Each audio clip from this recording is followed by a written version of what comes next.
আচ্ছা হ্যাঁ বন্ধু, তোমার সাথে আজকে সম্রাট শাহজাহান যে তাজমহল বানাইছে এটার ইতিহাস আমরা জানতে চাইবো। তুমি কি ইতিহাস সম্পর্কে আমাদেরকে কিছু জানাবা? অবশ্যই। তাজমহলের ইতিহাস এক অনন্য প্রেমের অমর গাথা।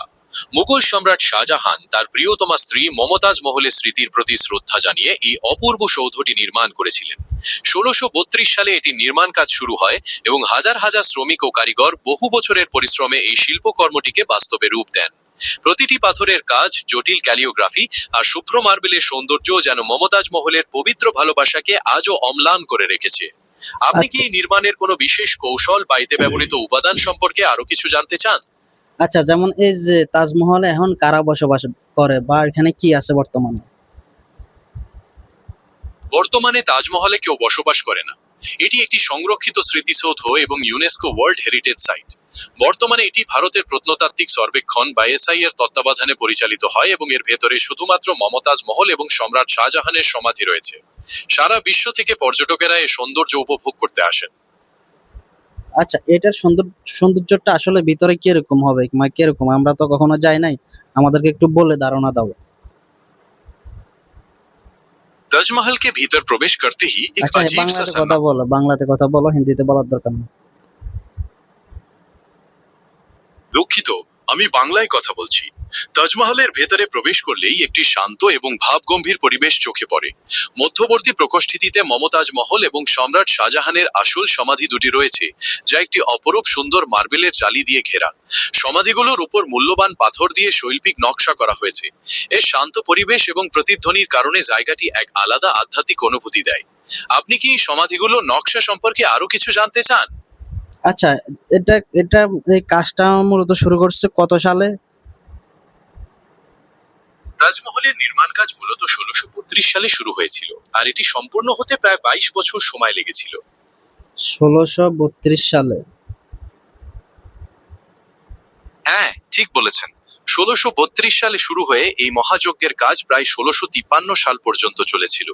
ভাবুন তো, সে আমলে এত বিশাল একটি স্থাপত্য গড়ে তুলতে কত মানুষের মেধা, শ্রম আর সময় লেগে গেছিল। আপনি কি জানতে চান যে কারা এই অপূর্ব কীর্তির মূল স্থপতি ছিলেন? সেটাই তো আমি চিন্তা করতেছি, ১৬৩২ সালে এখন এই যে তাজমহলটা যে বানালো, এভাবে কিভাবে বানালো? বা এরকম বুদ্ধি বা এরকম কাজ, যন্ত্রপাতি তারা কোথায় পেলো বা কিভাবে বানালো? আমি এটাই তো চিন্তা করতেছি। আপনার এই বিষয়টি একদম স্বাভাবিক, কারণ সে আমলে এত উন্নত প্রযুক্তির অভাব ছিল। তবে মুঘলদের আর্কিটেকচারাল জ্ঞান ছিল অত্যন্ত সমৃদ্ধ। তারা পারসিক, ভারতীয় এবং ইসলামী স্থাপত্যের এক অপূর্ব মেলবন্ধন ঘটিয়েছিল। পাথর কাটার জন্য তারা সাধারণ বাটালি, হাতুড়ি আর কাঠের বেজ ব্যবহার করত, আর বিশাল পাথরগুলো টানাটানি করার জন্য মাটির ঢালু র্যাম্প ও রোলার্স ব্যবহার করা হতো। দক্ষ কারিগরদের হাতের জাদুতে এত নিখুঁত কাজ সম্ভব হয়েছিল। আপনি কি জানতে চান যে দূর দূরান্ত থেকে কিভাবে এত মূল্যবান পাথর আনা হয়েছিল? কিভাবে আনা হয়েছিল? তাজমহল তৈরির জন্য যে মূল্যবান পাথরগুলো আনা হয়েছিল, তার বেশিরভাগই বিভিন্ন জায়গা থেকে নদীপথে নৌকা বা জাহাজে করে আনা হয়েছিল। যমুনা নদীকে প্রধান যোগাযোগের মাধ্যম হিসেবে ব্যবহার করা হতো। এছাড়া স্থলপথে ভারী গাড়ি বা পশুদের দিয়েও পাথর পরিবহনের কাজটি করা হতো। আপনি কি জানতে চান যে এই পাথরগুলো কোথা থেকে সংগ্রহ করা হয়েছিল? আচ্ছা যাক, এখন এই যে সম্রাট শাহজাহান তা একজন মুসলমান ছিল নাকি? হ্যাঁ, সম্রাট শাহজাহান একজন মুসলিম ছিলেন। তার পুরো নাম ছিল সাহাবউদ্দিন মোহাম্মদ খুররম। মুঘল সাম্রাজ্যের শাসক হিসেবে তিনি তার ধর্মে বিশ্বাসী ছিলেন এবং তার অনেক স্থাপত্যেই ইসলামী সংস্কৃতির প্রভাব দেখা যায়। আপনি কি এই বিষয়ে আরো কিছু জানতে চান? আচ্ছা, এই তাজমহল ছাড়াও আরো কি কি বানিয়েছিল এই যে ইন্ডিয়াতে সম্রাট শাহজাহান?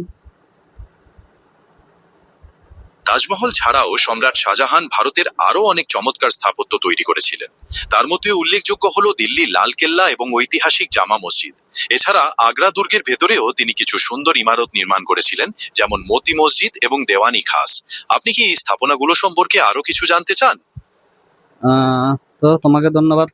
তো আপনারাই বলেন, সম্রাট শাহজাহানের ব্যাপারে যদি আর কিছু জানতে চান তাহলে কমেন্টে কমেন্ট করে জানাবেন।